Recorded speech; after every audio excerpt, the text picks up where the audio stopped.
Bienvenidos, en este video estudiaremos el formato de carácter y la herramienta retocar texto. Veremos cómo cambiar la fuente y el estilo de un texto, su tamaño, su interlineado, también cómo establecer el kerning y el tracking, la escala y otras propiedades, y la nueva herramienta para retocar texto. ¡Comenzamos!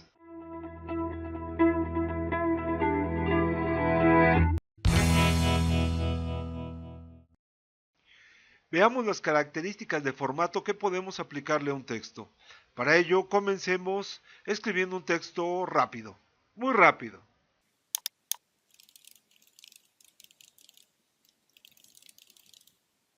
En el video anterior, activamos el espacio de trabajo tipografía, ya que este espacio de trabajo añadía un conjunto de paneles que nos permiten precisamente trabajar con texto. Ahora bien, si tenemos un objeto de texto seleccionado, con la herramienta de selección, y utilizamos alguna opción, por ejemplo, modificar la fuente, este cambio se aplica, por supuesto, a todo el texto. Este cambio podemos realizarlo con los paneles, o bien con la opción carácter del panel de control, que despliega las mismas opciones. Aquí también podríamos modificar todo el texto. Si queremos aplicar un cambio solo a una parte del texto, entonces, con la herramienta de texto, debemos tener seleccionada esa parte. Aquí acabo de resaltar Aula Click y podría modificar la fuente solo para Aula Click. Decíamos que el panel es igual al que aparece en el panel de control. Sin embargo, aquí vemos algunas opciones adicionales. Para que estas aparezcan, debemos hacer clic en el menú del panel y usar el ítem Mostrar opciones. En cualquier caso, este o este se aplicará, decíamos, a la parte seleccionada o al conjunto si es que este es el que está seleccionado. Veamos de qué cambio estamos hablando. De entrada ya vimos que la primera lista desplegable es la colección de fuentes que disponemos en nuestro ordenador. Después tenemos el conjunto de estilos de esa misma fuente. Algunas fuentes como esta solamente tienen negritas, pero vayamos a una más convencional, en donde podemos encontrar condensada, condensada itálica, negrita condensada, etc. A la fuente normal se le denomina regular. Abajo tenemos el control que nos permite modificar el tamaño de la fuente. El interlineado, que es la distancia entre las líneas, lo voy a aumentar aquí. Podemos reducirlo, incluso hasta el punto en el que las palabras se empalmen. Aumentémoslo de nuevo, dejándolo en automático. Abajo tenemos el kerning. El kerning es una propiedad que permite que determinados caracteres, los que tienen más base que parte superior, como la letra A, o al revés, como la letra T, que tiene mayor cantidad de espacio en la parte superior que en la parte inferior, se junten más de lo normal para mejorar el efecto visual. De manera predeterminada está en automático, pero podemos ponerlo en óptico y observemos cómo se cierra un poco el texto. Después tenemos el tracking, que altera la densidad visual del texto. Aquí sí indicamos un espacio entre los caracteres. Y este espacio incluso puede llegar a ser negativo. Si este valor está en 0, entonces tenemos el espacio predeterminado. Después podemos modificar la escala vertical y la escala horizontal. Esto modifica el tamaño de la fuente. Obviamente, si solo modificamos una de las dos escalas, el texto se ve alargado, o bien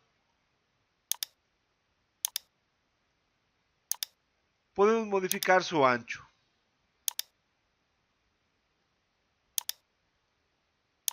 Ahora observemos la línea base sobre la que se sitúan los distintos caracteres. Vamos a seleccionar solo algunos de esos caracteres. Por ejemplo, la palabra Illustrator completa. Y modifiquemos ahora el desplazamiento vertical, es decir, la distancia de esos caracteres respecto a la línea base que hemos mencionado. Volvamos al conjunto y veamos ese desplazamiento vertical.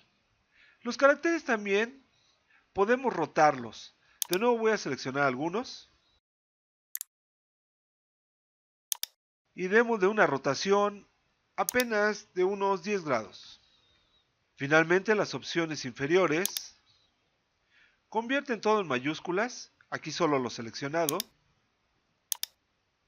Nos pueden dar versalitas que se distinguen mejor cuando estamos utilizando altas y bajas, por tanto voy a seleccionar todo esto, las cuales convierten en minúsculas en mayúsculas de menor tamaño, como podemos ver aquí, en donde la C era una mayúscula de inicio y el resto que eran minúsculas, curso D, aparecen como mayúsculas de menor tamaño. También podemos convertir una parte del texto en superíndices y en subíndices, y también podemos convertir el texto seleccionado en texto subrayado y o texto tachado. En el mismo panel podemos seleccionar el idioma, que es el conjunto de caracteres que vamos a utilizar con la fuente, pero también el diccionario que va a aplicar cuando hagamos revisiones ortográficas. Finalmente, no hemos visto la herramienta retocar texto. Esta herramienta la encontramos aquí. Por supuesto que también está aquí en el panel, pero también está en el conjunto de las herramientas al lado izquierdo. Hasta abajo, herramienta retocar texto. Con esta herramienta podemos seleccionar un carácter en lo individual. Cuando tenemos la herramienta seleccionada, vemos que el cursor cambia de forma y podemos seleccionar un carácter en lo particular. Pero antes de ver cómo funciona, hagamos un acercamiento a ese carácter para indicar entonces cómo opera la herramienta. Hacemos clic en el carácter y queda circunscrito en un conjunto de anclas. Cada ancla cumple una función diferente. Veamos, el ancla de arriba a la izquierda modifica la escala vertical del carácter. Control Z, regreso. Esta ancla modifica el ángulo, es decir, permite girar el carácter. El ancla de la derecha permite modificar la escala horizontal y vertical del carácter. Esta ancla abajo a la izquierda permite modificar el desplazamiento. Control Z. Y finalmente el ancla del lado derecho modifica la escala solamente horizontal. Por tanto, con la herramienta retocar texto nos evitamos la necesidad de crear textos de puntos separados entre sí para cada carácter al que queramos darle un formato único, modificando su escala, su ubicación o su rotación en una ilustración. Y con esto concluimos este video en donde hemos visto el formato de carácter y la herramienta retocar texto. Ya sabes que en la web de AulaClick tienes cursos de informática gratis. Suscríbete al canal de AulaClick y aprende con un clic. Si te ha gustado, no olvides darle like.